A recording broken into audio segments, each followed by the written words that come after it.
دلته ماته یو فین ملاو شوی دی، ډېر قدر عزت یې زما وکړو. نو هغې یو خواهش ته وی چې زه ما په کیمرې کې راوله او زه خبرې کوم. نو وروره لږ نږدې راشه. ته څوک یې، کوم ځای نه خبرې کوې او دا راته ووایه چې ته چېرته روان یې او ته ما ته څنګه راغلی او زه تا ته څنګه ملاو شوم او دا خبرې مې ناول ته وکړه.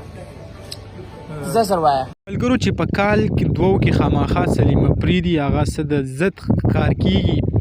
که ستاسو یاد وي څو ورځې مخکې د کال مخکې د هغه څه ویډیو لیک شوی وي په کوم چې هغه ډېر زیات د تنقید نشانه ګرځېدلی و. د سره سره په سوشل میډیا کوم سوشل ورکر چې دي هغو هم ډېر زیات تنقید پې کړی و. همدغسې تاسو په سکرین چې کومه ویډیو ښکاري هم ظفر سپاري دی، کوم چې د پنډۍ اوسیدونکی دی، یو امیر ترین انسان دی. د هغه سره د سلیمه پریدي کومه ویډیو چې دا هغه راغلی ده، په کوم چې د هغې نه پس په سوشل میډیا باندې په دې ویډیو باندې هم ډېر زیات تنقید هغه روان دی.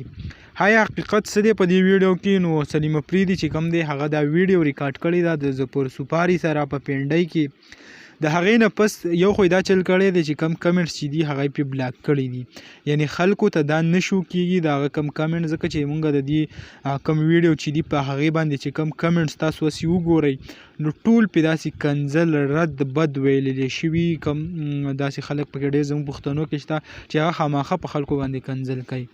نو هم دغسې دا ویډیو باندې هم سلیمه پریدي هغه کمنټس هر څه بلاک کړي دي، خو په فیسبوک باندې خلک دا رلي او ډېر زیات رد بد پسې وایي چې آیا واقعي ظفر سپاري هم یو چوکرهباز انسان دی چې د سلیمه پریدي سره ویډیو یو کس پکې لیکلی چې آیا سلیمه پریدي سافټویر اپډیټ مختلف قسمه خبرې پسې کړي دي. زه ټولو تاسو ته دا وایم چې آیا یو پښتون کس د یو چا سره میلاو شي د هغې به چرې هم دا مطلب نه وي چې هغه سره به غلط کار شوی یا به څه مجبورۍ د وجې میلاو شوی. عام یو سټار دی، که موږ ظفر سپاري ته وګورو نو که د هغه سره ویډیو د جوړ کړو نو څه دنیا خو نه ده ورانه. نو دغه معلومات هم تاسو سره شریک کول برای مهرباني په چا باندې غلط ګمان چې دی هغه مه کوئ. امید لرم ویډیو هم خوښه شوي. که ویډیو هم خوښه شوي ویډیو لایک کړئ او که زموږ په چینل نه وي چینل سبسکرایب کړئ د داسې نورو ویډیوګانو لپاره. انشاءالله په بلې ویډیو کې به ملاویږو. د نن لپاره دا کافي وه. د لوی الله په امان.